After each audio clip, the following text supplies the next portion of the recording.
Today, good morning, everyone. Today we have the first talk of the session.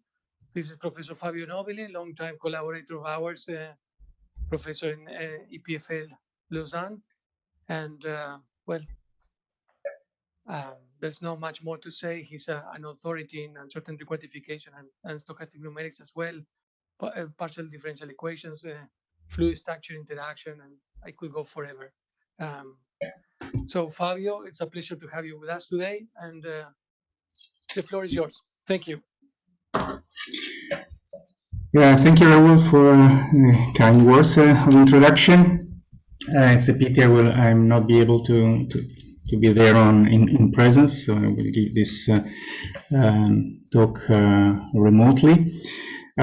So this talk is about a technique that we have been investigating in the last few years, called Dynamical Low Rank Approximation. And I want to report here today on the works that we have done in the context of uncertainty quantification and some more recent work that we have done for data assimilation. So this is recent. Let's see if I get to the data assimilation part. But first, let me acknowledge. By the way, do you see the mouse? I hope so. Yeah, everything is visible. Okay, so let me acknowledge the collaborator. So for the forward, most of the work that I'm presenting here should really be credited to Eva Vidlichkova, who is just graduated from EPFL under my supervision. Then also Yoshito Kazashi has contributed to this work. And he was postdoc at EPFL, and now he moved to Heidelberg recently. And for the data simulation part, we have collaborated with Codilo on this new, let's say, filtering techniques. And I should also acknowledge the funding from the Swiss National Science Foundation on this project.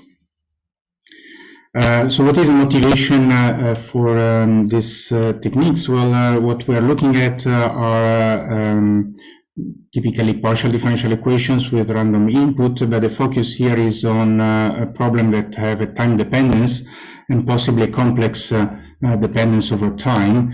Here is just an illustrative example of a flow over a carotid bifurcation in artery in a human body.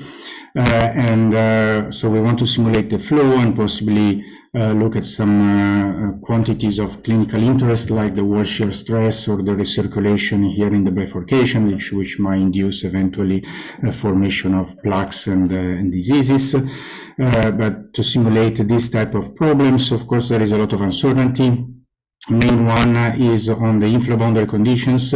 Here you see some measurements from Doppler measurements. This is a more sophisticated version called color Doppler, but there is a lot of noise in these acquired measurements, and there is also a lot of uncertainty in the outflow boundary conditions or in the geometry itself that is reconstructed from medical images, or even the elastic properties of the arteries, and so on and so forth.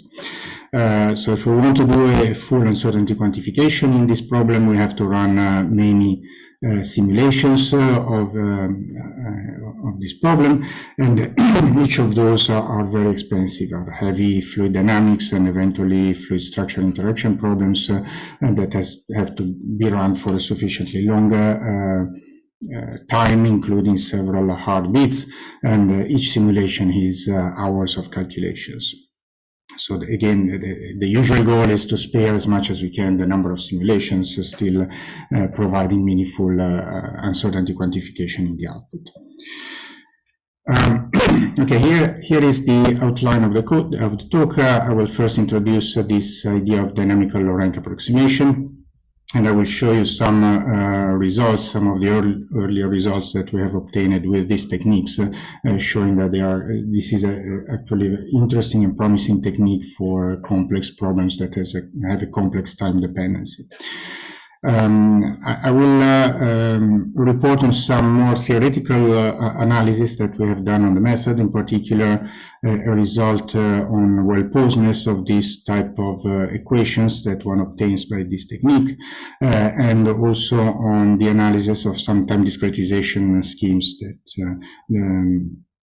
that we have studied. And as I said, if I have time, I will show some, report some results on the data assimilation using this dynamical low rank technique.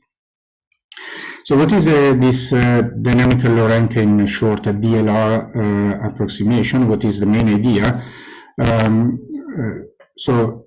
As I said, the focus is on time-dependent PDEs, so here it's written in abstract form. So we look for a solution U that depends on time, that depends on the special variable X, and depends on the randomness, here denoted by omega. Here L is some differential operator, and this is the type of problem that we are considering. Of course, we will have to provide also initial conditions and boundary conditions to have a well-posed mathematical problem. The ansatz, the main ansatz for the DLR approximation is this one written here. So what we're trying to do here is to approximate the solution U for any t, x, and omega in this form here. So essentially, this is a linear combination of S terms, and each term is a multiplication of a deterministic function, uj of x, and a stochastic coefficient yj of omega. And what is peculiar here is that we allow both the deterministic basis uj and the stochastic basis uj to depend on time. Okay. Now, in the applications that I will discuss, it might be convenient to add an extra term here, u bar, which should be a good approximation of the mean of the function u. Okay, but this is not necessary, so just put it in gray, and I may or may not use this term here. What is, as I said, what is peculiar in this ansatz here is that we allow both terms to depend on y, so on t, on the time. So in this respect, we can think of this as a generalization of common approximation techniques. For instance, if we consider a fixed basis u, so uj, the deterministic basis, if we don't let it depend on time, so what we end up with is what is often referred to as a reduced basis method, where we determine the coefficient, the stochastic coefficient for each time t, for instance, by Galerkin projection of the equation here onto the deterministic, on this fixed deterministic basis. But we could also do the other thing, so let yj be time independent, and then determine the coefficient for every time t, the deterministic coefficient for every time t. If, for instance, we take the yj as being polynomial functions in the randomness omega, this would be a polynomial chaos approximation. So we fix once and for all the stochastic basis yj, and then we determine the coefficient, which are deterministic functions which depend on time, either by a projection, Galerkin projection, or least square projection, or by collocation, by evaluating this equation for specific choices of random events omega. Okay. But now we want to go one step further and let both terms depend on time. What is the interest in doing this? Well, essentially both of those problems may have, both of those techniques may have difficulties for long-time integration. This is well known. This is well known in polynomial chaos, so that if you have a long-time integration and a complex dynamics, you have to take a bigger and bigger polynomial space to be able to describe properly the whole solution. And the same happens in the reduced basis method. If the dynamics is complex and you want to represent essentially all realizations as a linear combination of your basis functions, well, you have to take a very big basis to be able to describe well all realizations for all possible time steps. Okay, and the idea is that if we let both terms depend on time, so take for instance the reduced basis point of view. So we are essentially trying to describe all the realization of this process here in the span of these uj modes. But if we let the uj modes depend on time, essentially we are following the dynamics of the system, and hopefully if we have for each time t, the basis that we need to describe all realization is not necessarily big. Okay, but we have to let this basis evolve over time to be able to track the evolution of the dynamics of the system. Last comment on these ansatz here. If you look at it, it's reminiscent of a Carine-Loewe expansion. So if you fix t for a given time t, what we are trying to do here is essentially a Carine-Loewe expansion of the solution. And indeed, the KL expansion, the truncated KL expansion up to level S, is the optimal approximation that we can do for this function here at any given time t. The problem is that the KL expansion is not really computable in an easy way, because what we would have to do is to solve the full dynamics for all realizations or for many realizations, compute the covariance function or the covariance operator, diagonalize the covariance operator, and truncate the series, and this at every time step. So this is definitely not a viable approximation, a viable algorithm. And what we want to do in the DLR is actually, instead of computing at each time step the Carine-Loewe, the truncated Carine-Loewe expansion, essentially what we want to do is to write evolution of equation for the single modes, uj and yj. So let's say we start from an initial datum, u0.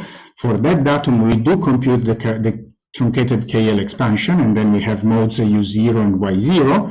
And then we want to find equations that let those modes evolve in time. And we want to derive the equations of the evolution of the modes from the dynamics of the system. Okay. Of course, this will not give exactly the KL modes, but we hope that we stay sufficiently close to the KL approximation and the truncated KL expansion of the true solution. Okay. So let me give you a little bit of history in this technique.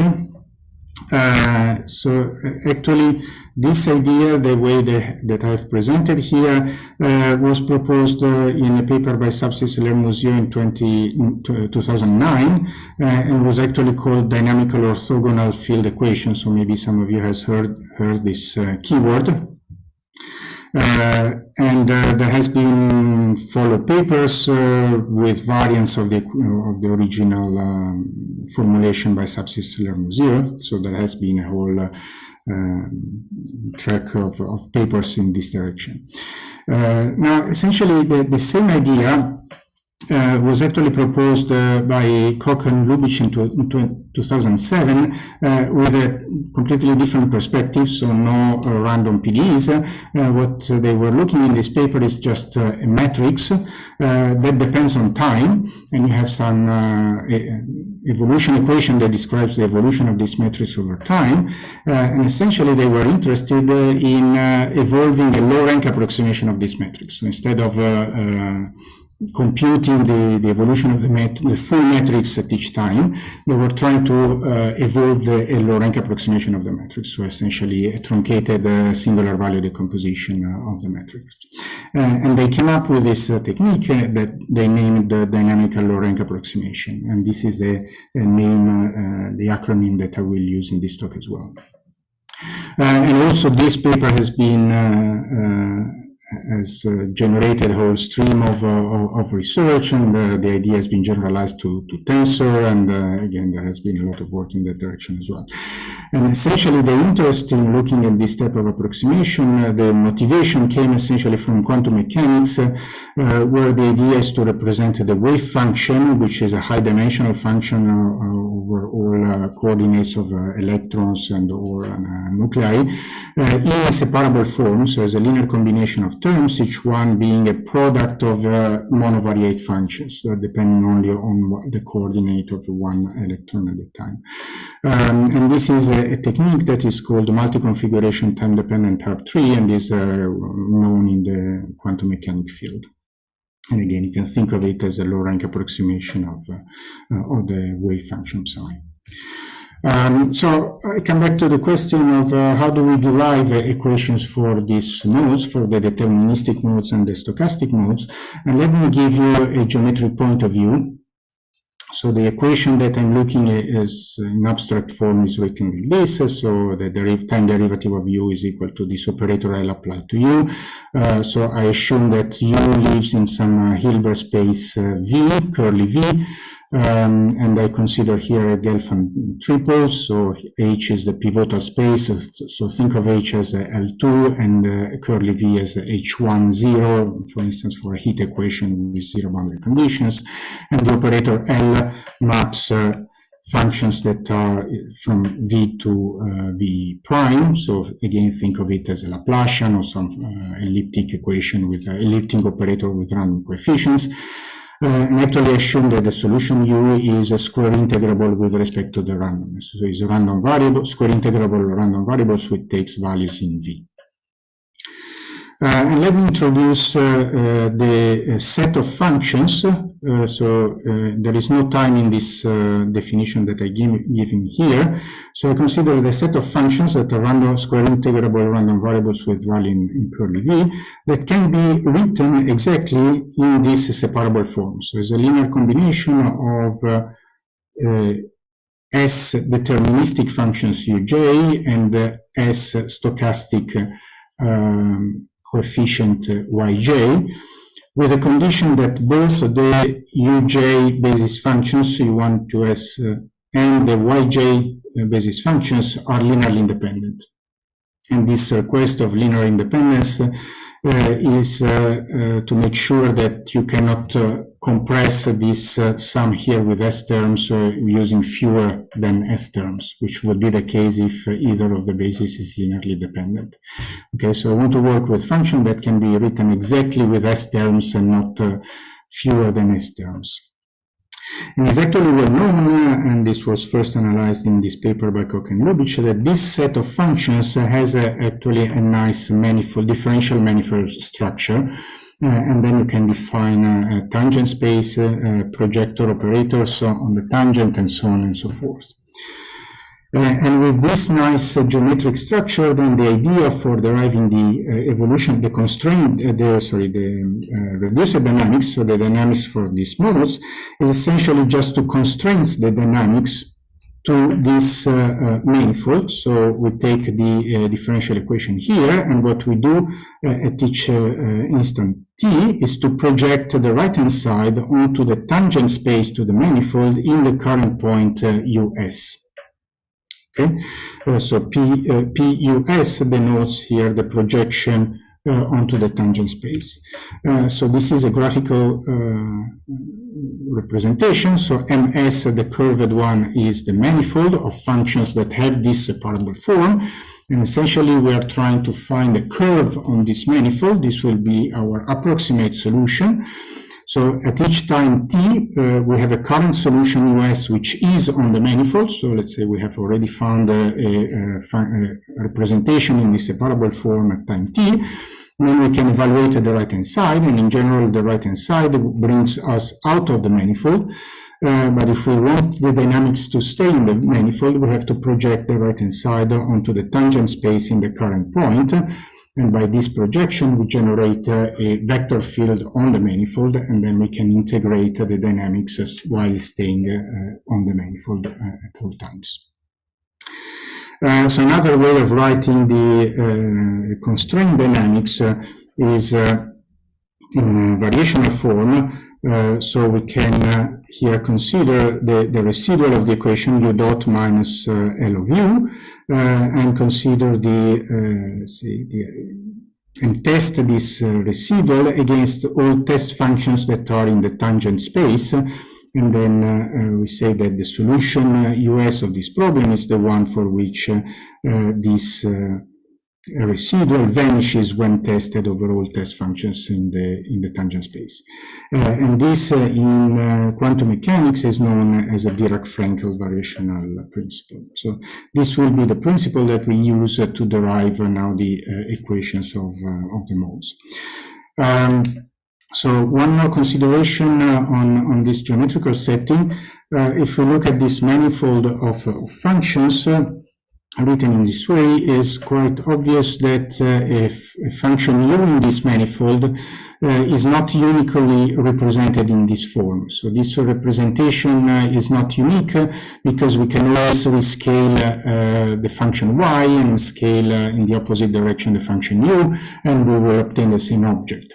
Or more than that, we can also apply a invertible transformation to the y basis and the inverse transformation to the u basis, and again we are not changing the object, we are just changing the representation. So there is a lot of redundancy in writing this representation in this form, and it's actually not restrictive at all to require that either of the two bases is orthonormal. So in this presentation, I will suppose that the y basis has been orthonormalized with respect to the, let's say, expected, in L2 of omega sense.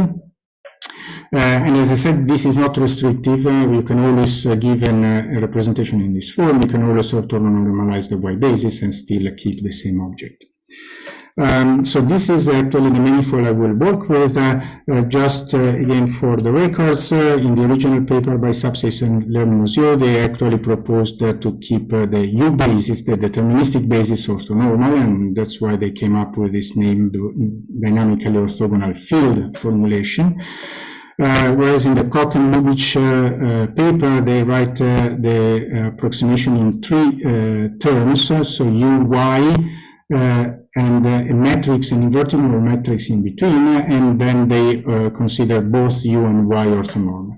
Now they are all equivalent representations, so I will just stick to this one, but keep in mind that you can also take any of the other points of view. The last remark is that even if you orthonormalize the basis, this representation is still not unique because you can always rotate the basis y and rotate in the other direction the basis u without changing the object. So if you want to analyze or uniquely define the manifold and the tangent, one should consider a quotient manifold with respect to the group of rotations in Rs. And this gives rise to a gauge condition, and which is the right condition to enforce if you want to describe uniquely the tangent space and the dynamics. So by taking into account this quotient manifold, one can characterize the tangent to this manifold here in the following way. So if we want the tangent, we have to perturb the function u. So we are in a point u on the manifold and we take little perturbations of u. So if we perturb u, we have to perturb either u or y, so that functions in the tangent will have this form. So the sum of perturbations of u times y plus perturbation of y times u. Now the perturbation of the u terms of the deterministic basis is free because I'm only requiring that u basis is linearly independent, and if I perturb it a little bit, will stay linearly independent. Whereas the perturbation of y are constrained because of this orthonormality constraint. And so the proper condition to enforce here is that the perturbation of the y basis stays orthonormal to the y basis itself. Okay, and this comes from this gauge condition. Okay, so here are the equations that one come up with. So if we want to evolve the deterministic modes, what you should do is just project the operator L onto the y basis. as if it was just a pure Galerkin projection, and this because, again, the perturbations of U are free, so there are no extra terms appearing. The evolution of Y is slightly more complex, so essentially, again, is a projection of the operator U, L of U on the U basis, so a Galerkin projection. However, there is a random matrix here to take into account because the matrix U is not orthonormal. So I should pre-multiply this U by M inverse to somehow orthonormalize the basis in a sense. So that's why there is a matrix here M appearing. And moreover, since the perturbations of Y are not free, they are constrained by this gauge condition that was written here on the bottom. We actually have to restrict this right-hand side onto the orthonormal space, the orthonormal complement to the space spanned by the basis Y, the basis Y1, Ys. Okay, and this to make sure that we have the right evolution on the equations.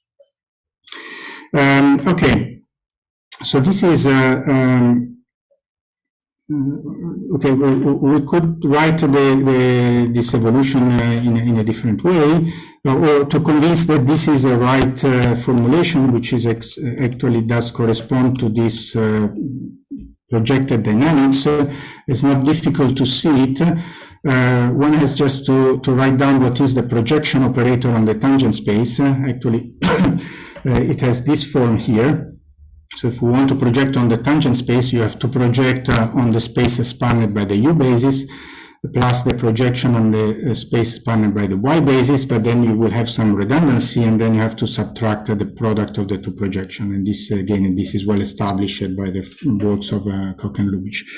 And you can also rewrite this projector operator as the projection on Y plus the projection on U, here multiplied by the identity minus the projection on Y, which is just a projection on the orthonormal complement. Okay.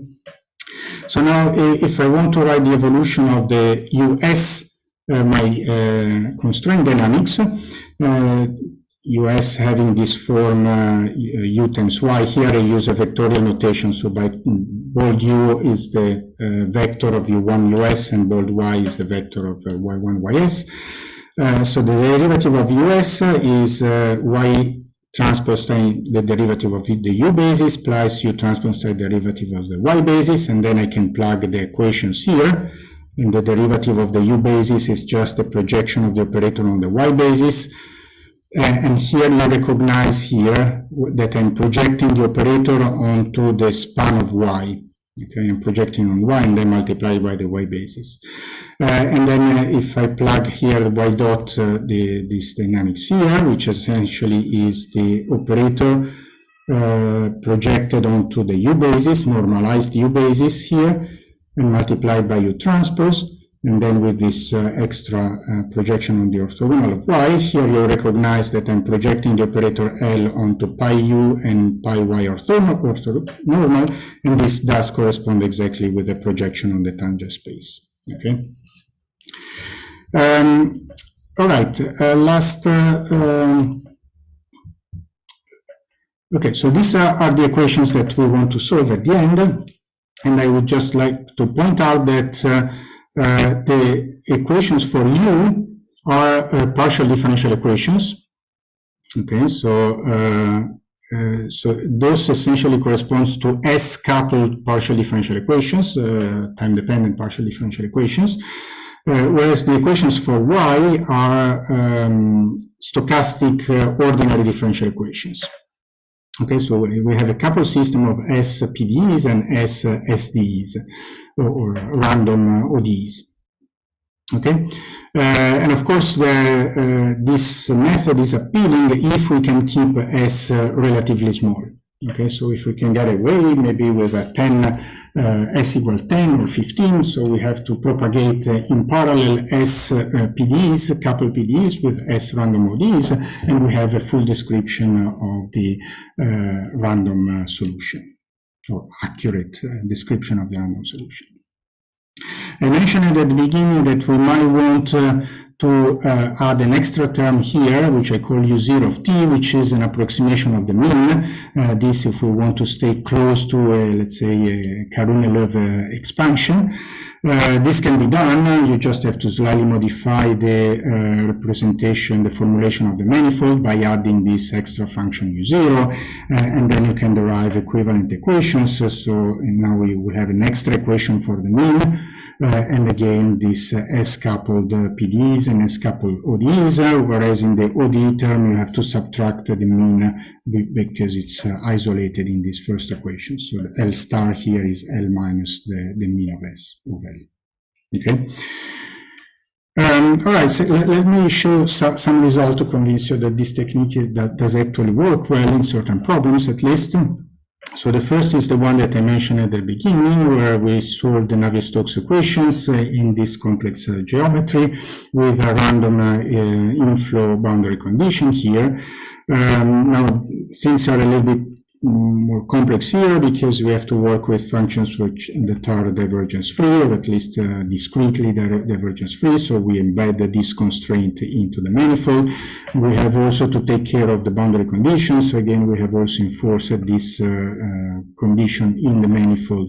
So we have to slightly modify the definition of the manifold, but this can be done. And again, you can find evolutionary equations for the modes which respect the boundary conditions and the incompressibility constraint. This is the inflow that we have considered. This is still a rather academic problem. We have perturbed this inflow with a few random variables. What I show here is, and I fear that there should be nice movies, but they will not show up. I'm sorry about that. Yeah, I don't have the movies. Maybe I can run the movie. Let me see if I can run it.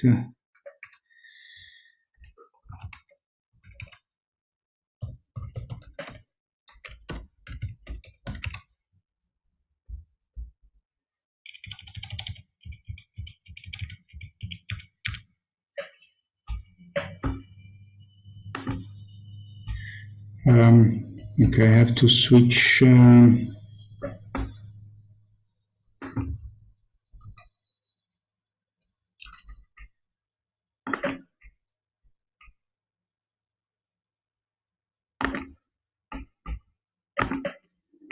Okay, what you see here is the comparison between, on one side you have the mean of the exact solution. Of course, it's not the exact solution, but is a solution computed accurately with the stochastic collocation method. And on the right, you have the mean computed with this DLR technique, and qualitatively they look very similar. But the right-hand side is computed with only 5 modes, so evolving only 5 PDs in parallel, and we actually have a good approximation of the true mean. And we can be even more qualitative. And so once we have the DLR approximation, we can actually, if we have an explicit dependence on the random variables, we can actually evaluate a posteriori the DLR approximation for any other realization of the random variables. So this is what you see in this other picture here. Again, on the left, you have the exact solution, so we solve the problem for that particular realization, and on the right, we have the reconstruction by the DLR, and again, qualitatively, they are very similar, and also quantitative, the differences stay relatively close over time. Yeah, so this was for the, let's say, fluid dynamic problem, the Navier-Stokes equation. We have also looked at wave equations. Again, here is a wave equation with a random wave speed and an initial condition that is a bump placed in the center of the Gaussian bell placed in the center of the domain. Again, there are a lot of technical issues that I'm not discussing here. Since this is can be written as a Hamiltonian system, actually we proposed a symplectic projection instead of a orthogonal projection to project the equations to respect the Hamiltonian structure. This is discussed in this paper here.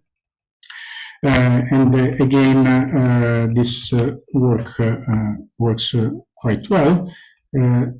And what I show in this other video, those are two different realizations for two different wave speed. You see that the bump is propagating quite differently in the two cases. And on the top is the exact solutions where you solve the wave equation for that particular realization. And on the bottom, you have the reconstruction by this DLR method with, again, 5 nodes. So by solving 5 PDEs in parallel, we can get the whole information and we can reevaluate a posteriori for any other realization, and we have a quite good overall approximation. Okay, so let me switch back to the other presentation. Sorry about that.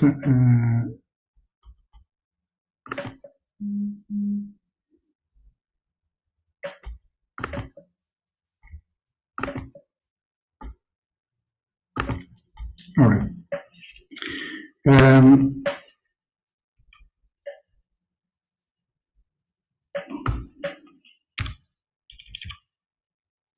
Okay, so some theoretical results on this DLR method. Actually, this DLR formulation is nice and appealing, but from a mathematical point of view, it poses quite some challenges.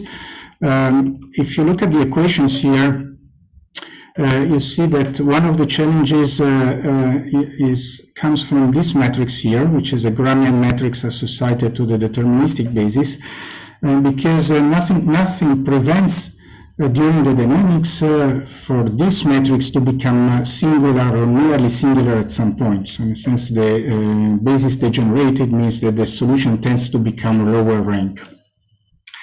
But this does pose a problem in the formulation, because the way I have defined the manifold is by fixing the rank.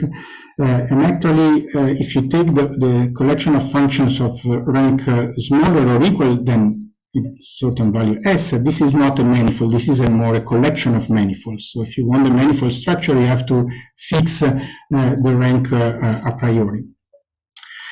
So if this matrix becomes degenerate, then the whole equations collapse, they degenerate.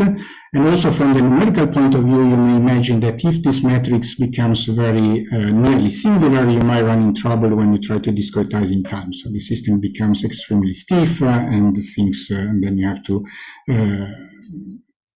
take very small time steps to advance in time. So about the well-posedness of the equation, this is a work that I've done with Yoshito Kazashi, my former postdoc, and we were able to obtain a well-posedness result at the moment on a relatively simple setting. So where essentially the equation is u dot equal lambda u plus f. Lambda is the differential part of the operator, and I'm showing that lambda is dissipative and deterministic. So at the moment we cannot allow for diffusion with random diffusion coefficients, for instance. So think of lambda as the Laplace operator. And then we have lower order terms f of u, which may be nonlinear and random, but it's not, doesn't have any differential term. So the specific assumptions is lambda is densely defined in the space H and is dissipative, meaning that the norm of the resolvent e to the t lambda decays exponentially in time. And f is a function that maps square integrable functions in H into square integrable function in H and is locally Lipschitz continuous. And also we need a uniform growth condition of this type, so lambda v plus f of v integrated against v grows at most quadratically. This would be, for instance, the case if lambda v is dissipative, so lambda v integrated against v is negative, and f has this growth condition. So under those assumptions, we were actually able to prove that if we start from an initial condition that can be expanded in S deterministic mode and S stochastic modes that are linearly independent, then there exists a unique maximal strong solution up to a maximal time Tmax, and where either Tmax is infinity or when we approach Tmax, this matrix M becomes singular. But not only this, we have also a bound, we can also give bounds on the Y and U modes on the interval 0 Tmax. So this is the first result that we were able to show. The second result under slightly stronger conditions. So if we assume that actually F is also Lipschitz continuous on the stronger norm. The stronger norm is essentially the norm induced by the operator lambda. So again, if lambda is a Laplacian, here we have an H2 term. So now we're assuming that F is locally Lipschitz in H2, not just in L2. So under those stronger conditions, we were able to show that there exists a unique, the unique strong maximal solution is actually a classical solution. So it's a C2 solution. Thanks to the fact that this is a classical solution, now one can actually look at the solution in the ambient space US. And thanks to the bounds that I showed before, the solution stays bounded over the whole interval 0t, and let's say stay bounded and Lipschitz continuous over the whole interval 0t. This means that we can actually extend by continuity up to the time instant Tmax, if Tmax is not infinity, so if there is a blow up at finite time. Under those stronger conditions, in the ambient space, the solution is continuous and Lipschitz continuous, so we can extend by continuity up to the time Tmax. It means that at Tmax, we will have a solution that has a lower rank, but then we can restart the equations on the manifold with lower rank and continue the dynamics. So by this, under those stronger conditions, we can actually give a meaning of a solution beyond the point where it becomes with lower rank, becomes singular. Okay. I should just mention that recently there has been another proof of well-posedness proposed for this type of equations by Bachmeier and co-workers, but this is restricted to the case of self-adjoint operators, and they uses a totally different approach than the one that we have used here. Now, another point of interest is the case of how to discretize this set of equations, in particular how to discretize in time. So here is a fully discrete scheme that we have considered and analyzed. Let me guide you through this discretization. So to discretize the PD, we have essentially considered, let's say, finite elements or a Galerkin projection. So we have considered a subspace of the space curly V called the VH. H will be the mesh size, and essentially we do a Galerkin projection onto this space VH. To discretize in probability, what we have considered is a collocation method. So you can think of it that we are discretizing the underlying probability measure by a empirical measures, a collection of Dirac masses placed in certain realizations omega I times weights alpha I, and I'm actually requiring that these alpha I are positive, so I have a proper empirical probability measure. So this could be either a Monte Carlo approximation, where the weights are 1 over m, and the points are randomly drawn, or a quadrature formula, a deterministic quadrature formula, but again restricted of having positive weights here. So now I will look for a solution that is denoted UHM, so discrete in space and discrete in probability, and I apply a low rank principle, so I look for a solution that has this form here, a main term plus this DLR part. okay, with deterministic modes and stochastic modes. Now, n plus 1 is the temporal index. So how do we find the new nodes starting from the old nodes? Well, the idea is to discretize these equations for the modes. So for the mean, we just discretize the equation for the mean.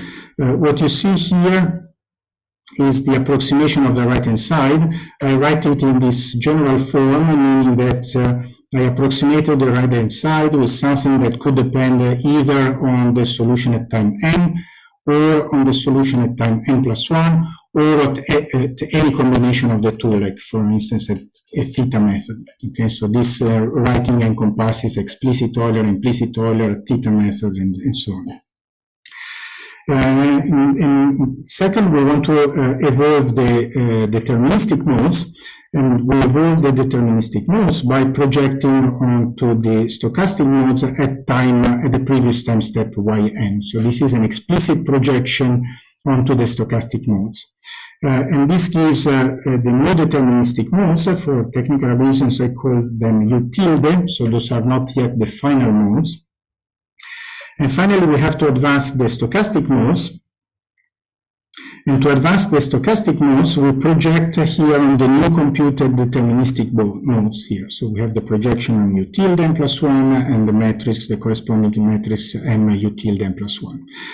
Now remember that to preserve the orthogonality of Y, there was this extra projection here by Y as the projection onto the orthogonal space of the stochastic modes yn, and this we take with respect again to the variable yn, and for good reasons, because this term here should go together with this term here, if you remember how one obtained the projection on the tangent space from this set of equations. Okay, so at the end of these three steps, we have the new deterministic modes and the new stochastic modes. Now, as a matter of fact, the new stochastic modes will not be orthogonal, because here the projection is taken with respect to the old modes yn. So what we have to do is to reorthogonalize the basis. So once we have formed the new term y tilde, u tilde, y tilde, we have to reorthogonalize the stochastic basis and come up with a final basis un plus 1, yn plus 1, which doesn't change the solution, the computed solution, but has an orthogonal stochastic basis. Okay. Actually, this scheme is a sort of projector splitting scheme, because in the first term we project onto the Y space, and then in the second step we project on the U spaces. Okay, and as a matter of fact, when we take just a pure explicit discretization, this method coincides with a quite known scheme proposed by Lubitsch and Ozeledets in 2014, and it's called the projector splitting scheme. And what we were able to show on this time discretization scheme is that this scheme has a nice variational interpretation. So we can still show that this the computed solution is actually the projection of the operator here, this L operator, onto the tangent space, but in a particular point of the tangent space, and this particular point is the intermediate solution yn u tilde n plus 1, because you see that you have the projection here on yn and the projection on u tilde n plus 1.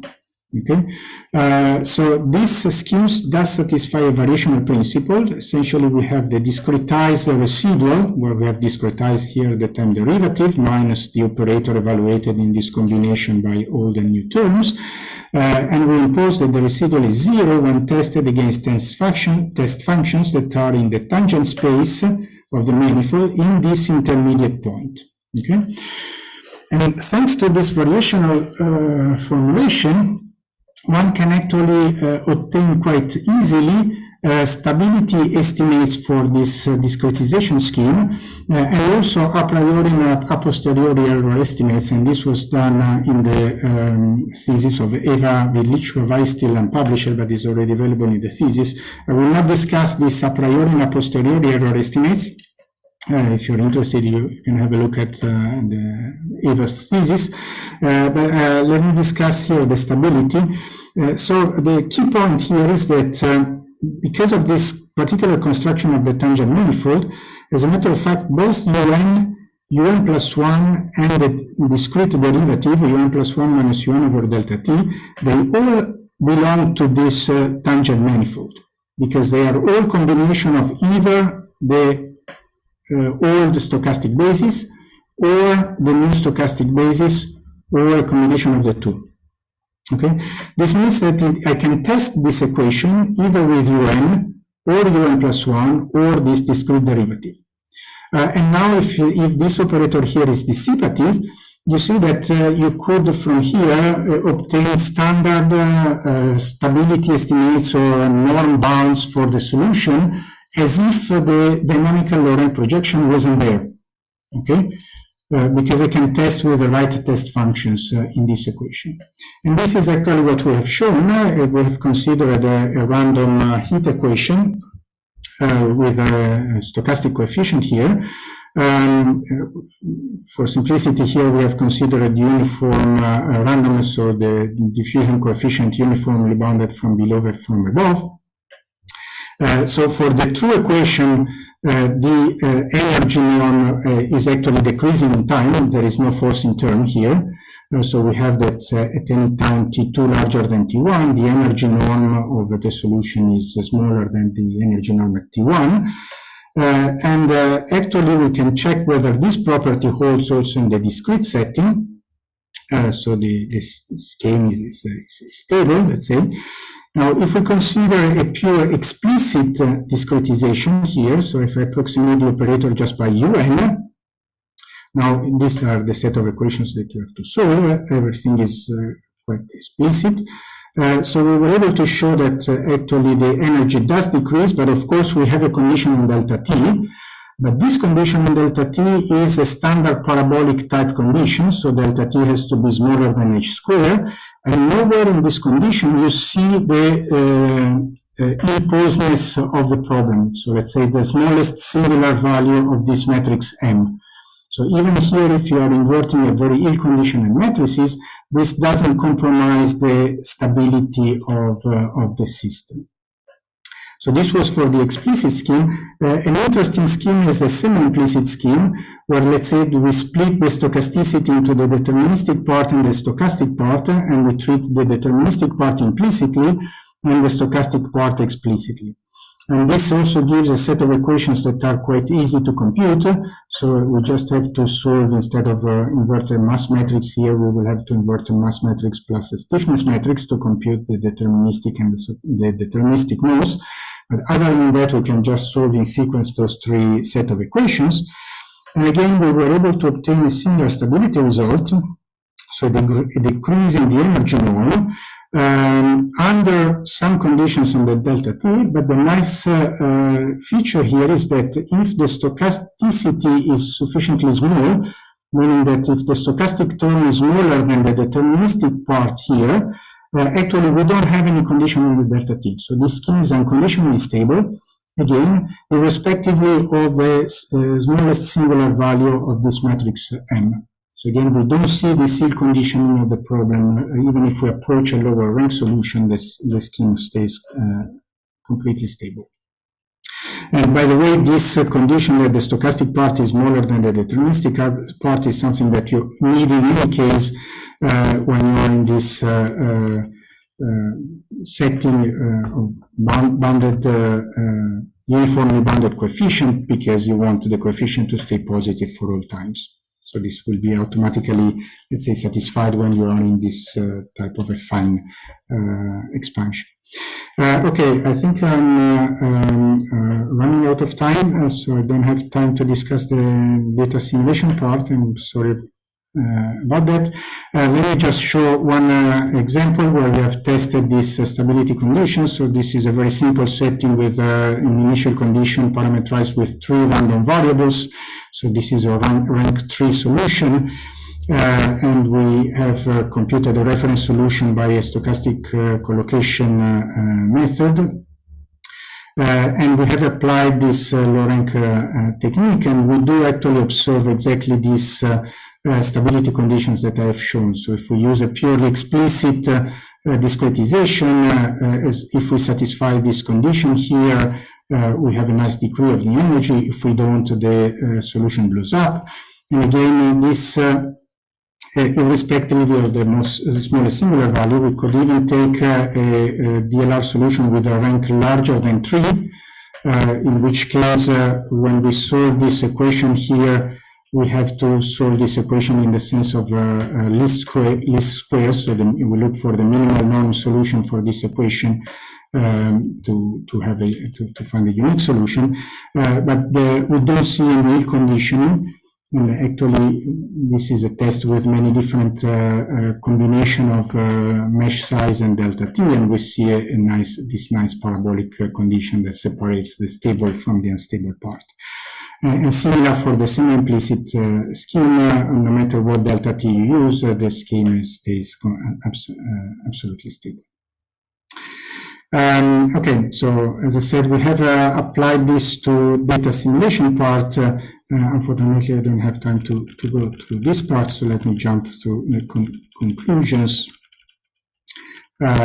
So I think this technique is appealing for problems which have a complex time dependency, and there so I have shown some theoretical results. There are many open questions, many more open questions on how to go beyond this specific time discretization scheme that I've shown, or how to prove well-posedness on more complex discretizations. But there have been also recent works, for instance, recent works from a student of Jan Stav. They have applied these techniques on very difficult Hamiltonian systems, and also there the results are very interesting, showing that with a relatively low rank, you can actually describe the whole dynamics here, even in complex glass of Poisson or other type of complex dynamical systems. Okay, with this, I thank you for your attention, and these are the main references for this talk. Thank you, Fabio. Now we have some brief time for questions, comments. I can have the first shot at you. Let's see, Fabio. You took this low rank decomposition and sort of adapted it in time using the equations that you derived for the uniqueness of the U and the Y components. In this low rank approximation, there are these other formats, right, like tensor train and others. Have you thought of extending this work to other formats and evolving them in time, using the same ideas of this work? Not more, but as I mentioned,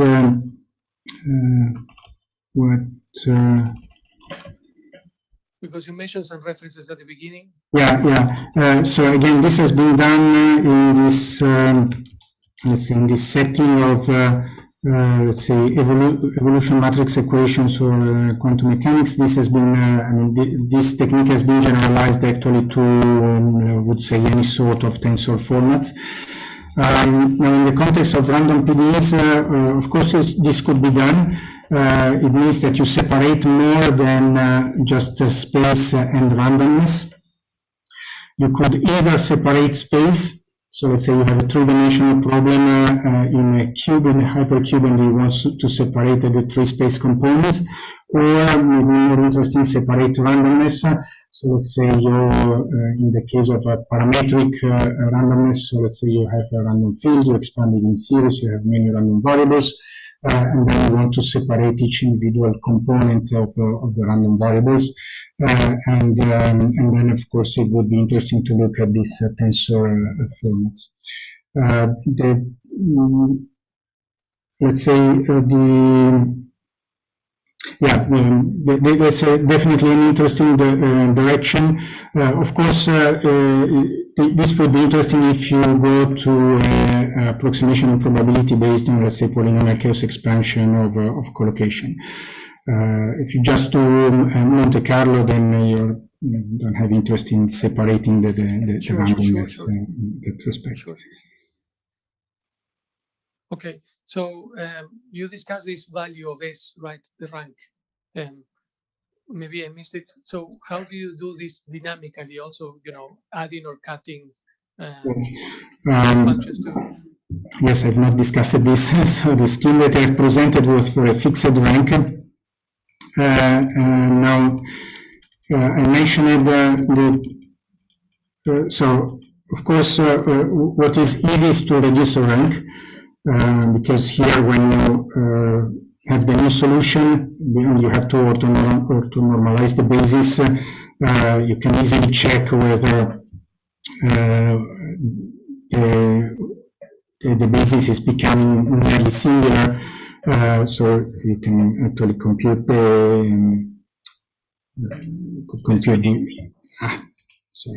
SVD of this Gramian matrix, and you see if the smallest singular values are too small, you just cut modes and you reduce the rank. Or you could also keep the higher rank, but just essentially not evolve the modes. This is essentially what we do implicitly when we solve this equation here by least squares. Essentially, we are not evolving certain modes implicitly. Of course, more difficult is to increase the rank. I mentioned that thanks to this variational principle, one can actually derive a priori and a posteriori error estimates, in particular a posteriori error estimates. Those are very interesting to monitor the different contribution of the error space, time, approximation, and probability, but also the rank, so the projection error in the rank. Of course, essentially we have to estimate the projection error, but the projection error is, if I go back to this schematic, essentially you would like to estimate this term here and see if this is too big, you have to increase the rank. No, the problem is that this is an infinite dimensional object because you go completely outside of the manifold. So you have to do something to estimate this component here. Either, again, you try to compute the next mode of the residual by doing a sort of KL expansion, but just shooting for the first important dominant mode. This has been proposed in some works. Or you could probe this residual in random directions to try to estimate the dominant component. Or what also works quite well is just if you see that this term is too big, you just initialize a random mode, and then the approximation automatically will go in the right direction.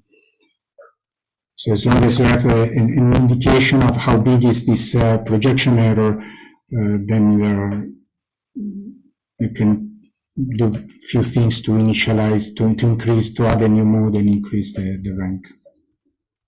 Okay, thank you. Quick thing. Have you thought of how to deal with log normal coefficients in the parabolic or? I've thought, but we have not worked out all the details. We are in a projection framework here because we're doing this double projection on space and on probabilities. In particular, this one essentially is sort of a polynomial chaos projection, but on modes that are not polynomials are determined by the approximation itself. But what I'm saying is that since we are in this Galerkin framework, to deal with a log normal coefficient, you would have to tweak a bit the formulation, changing the underlying measure to make sure that this projection is well posed also in the log normal case. Mm-hmm. Okay. More questions, comments?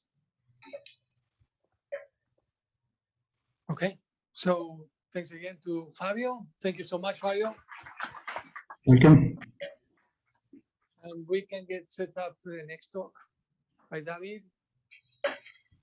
Somebody.